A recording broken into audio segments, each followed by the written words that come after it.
Амансыздар, Intel Price жүйесінің қолданушылары. Өткен сабақта Intel Price жүйесіне ең бірінші көшкен кезде қалай тауарларды қолмен қосу керек туралы айтқанбыз. Осы жолы Excel файлын қолданып, қалай жедел импорт жасау керек екенін көрсеткіміз келеді. Ол үшін экранның оң жағында импорт батырмасын басамыз. Мына жерде файлды таңдаймыз, Excel файлды. Содан кейін импорт деген батырманы басып қаламыз. 1-2 секундтың ішінде дүкендегі 267 тауар бар екен, соның бәрі бірден көшеді. Оның барлығын біз price list мәзірінен көре аламыз. Ары қарай жүктеп болғаннан кейін қалай жұмыс істеу керек? Мысалы, жүктеп болғаннан кейін осы тауарлардың ішінде бағасын өзгерту керек болады. Мысалы, минималды бағасы 7800 емес, 7500 деп. Нақты осы жерде өзгертеміз, болды. Келесі жолаққа өтеміз. Мына жерде 16200 теңге деп өзгертейік. Болды, өстіп істесеңіз, ол сақталып қалады. Парақты қайтадан жаңартып көрейік. Жаңағы өзгерткен бағамыз қайтадан орнына келді. 52 деп қояйын, жерде минималды бағасын. Парақты қайтадан жаңартамыз. Жаңағы енгізген мәліметіміз қайтадан шығып тұр.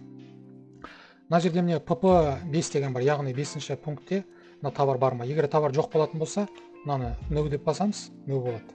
Яғни жоқ деген сөз, ағылшын тіліне аударғанда. Естесек бар деген сөз. Содан кейін мынаның әр товардың соңғы жағында парсинг деген жазу бар. Яғни бұл товардыға бойынша анализ жасау керек па? Кейбір товарлар болады, мысалы, оны заводтан сіз 8500 теңгеге аласыз да, үстіне 1 тиын қоспай сатасыз. Яғни оның бағасы шектеулі.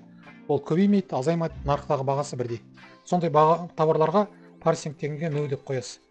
Сол кезде біздің ақпараттық жүйе осы товарды сараптамаға алмайды. Өйткені оның бағасы барлық жерде бірдей шектеулі болады. Яғни осы батырманың мүмкіндігі осы жерде жатыр. Ары қарай. Мысалы, мына сияқты товар көрдік. Оның атауы 54088 деп тұр, түсініксіз.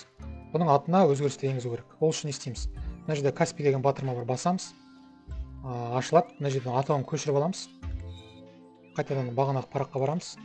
Мына жерге жаңағы атты қоямыз. Міне. Ат мына жерге қойылды.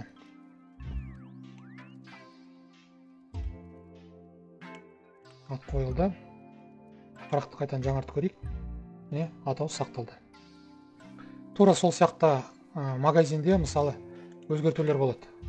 Мысалы, мына ойыншық калькулятор. Оның артикулын біз базаға енгізуіміз керекпіз. Содан кейін брендін енгізуіміз керекпіз. Ол үшін не істейміз? Посмотреть на Каспи деген батырманы басамыз. Каспи дүкені ашылады. Осы жерден товардың кодын жүктеп аламыз. Intel Price-қа өтеміз. Мына жерге қоямыз, іздеу батырмасын басамыз. Жаңағы біздің ойыншық калькулятор товарды тауып береді. Осы жерде бізде бренд жоқ деп жазылып тұр. Оның бренді бар, Lucky Baby деген. Брендін енгізу керек болатын болса, қайтадан осы жерге өтеміз де брендін енгіземіз. Енгізген кезде атауы нақты жазылу керек, алды-артында ешқандай бос орын қалмау керек. Брендін өзгердік, енді артикулын өзгертейік. Артикулын міне Каспи магазинін алып жатырмын. Артикулын өзгертеміз. Intel Price-қа біріншіден көшкен кезде тауарларды Intel Price-ның мамандар көшіріп береді. 1000 тауар болса да, 2000 тауар болса да, 1 сағат, жарты сағаттың ішінде біздің мамандар көшіріп береді. Көшіргеннен кейін бүкіл тауарларды ашып, барлық мәліметтердің дұрыс па екенін бәрін тексеріп шығу керек. Содан кейін ғана мына жерде мынандай батырма бар міне. Бұл батырма осы Intel Price сайтының анализ жасау жүйесінің роботын іске қосады. Қазір өшіп тұр. Яғни мына товарлардың бәрін тексеріп болғаннан кейін ғана мынаны іске қосу керек. Сол кезде Intel Price толыққанды жұмыс істей бастайды. Осымен сабақ аяқталды. Тыңдағандарыңызға рахмет, сау болыңыз.